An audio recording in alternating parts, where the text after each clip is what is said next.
I've been living out of my car. I've seen weird things out here. So I've been living out of my car for many years now. Got evicted from my apartment just over 5 years ago after failing to make rent more than once. Landlord was an asshat. Didn't give me even a heads up on eviction.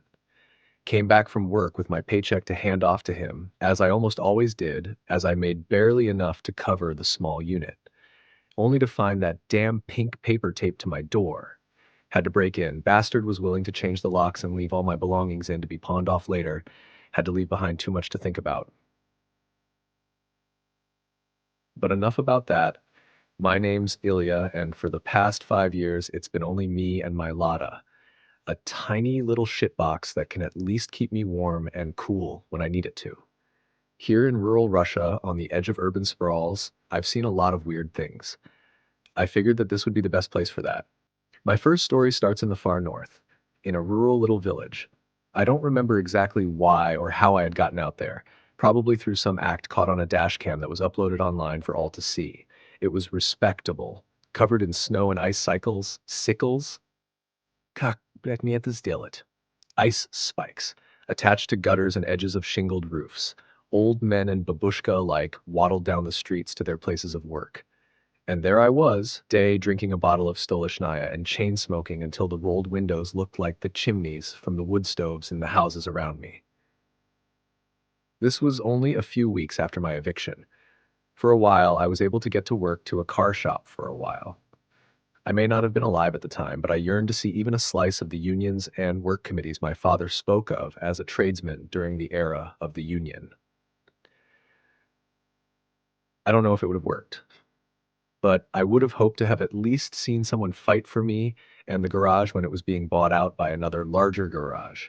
They could only take on the owner and had to lay everyone else off. At some point during my stupor, I fell into a dreamless slumber, and I only awoke when it had gone very quiet and gotten dark. Only the sparse street lamps and porch light with their pleasant fiery orange color lit up the area. It was almost pleasant, even with the caked in smoke and ash of my dear Lotta. However, a sudden pain fully roused me.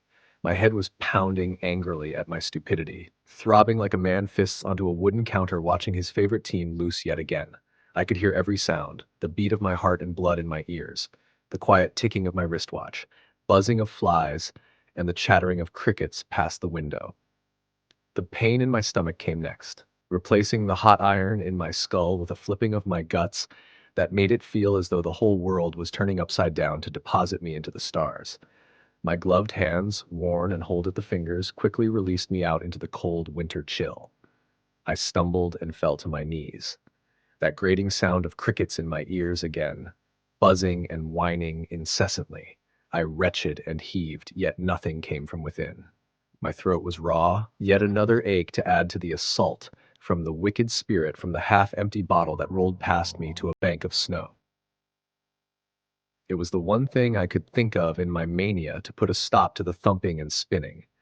I scrambled on my hands and knees like a toddler against the cracked ice and packed snow, eventually pushing myself to my knees in a scramble, clamoring for the shining bottle beneath a lamp. It was cool to the touch, even through the leather.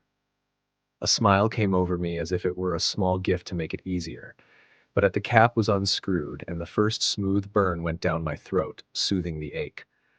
A sound interrupted me. The rim didn't even leave my lips as I looked to the side. That annoying chirping had resumed. Louder now, as if right in front of me within the small dead grass layered with snow. I quickly wiped my mouth with the sleeve of my coat. I was irritated at the bugs for interrupting my respite. I kicked the grass hard with my boot, where I thought I could see the little brown shits. I didn't even question why there were crickets in winter, but now I should have known that something was wrong. I watched with satisfaction as a clump of snow went flying, dust and bald ice crashing past the light's rim, listening to the quiet that filled the night as it landed with a soft thud. My satisfaction lasted only for a moment when I noticed out in the snow. Where the ball had shattered, the ground had begun to move, rising slowly. My fear and hazy mind had wrongly thought that it had been a cat or a dog, perhaps a bear, somehow to close. Yet what rose from the white was no such thing. It had hair, but too little. yet too much, long like needles. Even as I stood there beneath the light, it continued to rise. Powdery snow slowly fell from a thin body, moving with a stiffness just as metal hinges would in the frost. This thing's body, from such distance I would have thought as much that it was indeed steel. Those eyes, however, large round egg shapes, reflected moonlight with sickly purple and yellow greens. Even in the blur, I could see that strange pattern on them. A web. It was metal, but not warm flesh either. It may have brown or a dark green. I know that it had to have been nearly 3 meters tall. I no more time to think. That sound. It began again. Deep and wrong, a clicking long whine. Its rounded body and fat bulb that hung between its legs yet seemed part of its torso began to shake. A rattle, only for another horrible sound to come. A rumble. I've been around engines all my life, heard the roar, even propellers on helicopters. This thing, but them all to shame by its own engine. I could see the air around it begin to shake, disturbing the snow, a wind blowing the dead grass until only the bare earth showed. It did this in but a second. Only no can say that it had began to hover, only the to then be upon me, the lamp shining that horrible and gross bug. I moved without thinking. My hand released the glass in front of me, shattering against its hardened body. From its pincer jaws, some form of pain sounded out. It roared. Perhaps that had been better to hear than the hissing crackle that came instead. I had stopped watching. How could I? I was running, tripping and fumbling about myself just across the few meters to my lovely Lada. There was no sound my ears excepting it had caused from the volume. The door had been left open. I scrambled, hands clawing at upholstery and stick shift to hoist myself in, my hands scrambling behind me to close the door. The motion shook the car, pushing myself against the other window. Spinning around to look back to the lamp through the glass, hearth thumping and banging, aching harshly in my chest. I stayed like that, watching the lamp, where the stood any more. The beast was gone. My chest still would not steady itself. I whirled to look out behind me. Nothing. In the back seat where my clothes were folded in a box with a crate of spirit. Nothing. Crawling back to the driver's seat, I peered through the crack in the window I had lowered during the day as it closed, hand moving to wind it back up. Crawling back to the driver's seat, I peered through the crack in the window I had lowered during the day as it closed, hand moving to wind it back up. The sky held not even star in its blackness, only the moon and wisps of clouds. I locked door with my free hand as I continued to stare at it, hoping to catch anything moving. It was dull and dark out. I swear, though, something out there, above the field and the clouds, moved past the moon's light.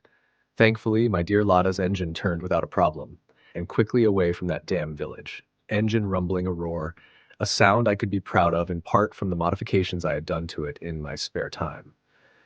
But after what I heard that night, I never the same, always comparing it to something better, stronger than a man-made thing steel. Now, I don't drink anymore. The first sip's water hit my throat from an old and cold bottle in the floorboards when I figured I was safe, pulled off on the freeway, guzzling it like an engine myself for new gas. I've been sober ever since that night, driving and living out of my Lada, hoping to see and prove to myself that it wasn't a hallucination from withdrawal and the cold. I can say now, after so long, that it was no such thing. All across these former Soviet states, something else other than a specter haunts it. Night, city, noon, forests, or mountains. Something's always out there.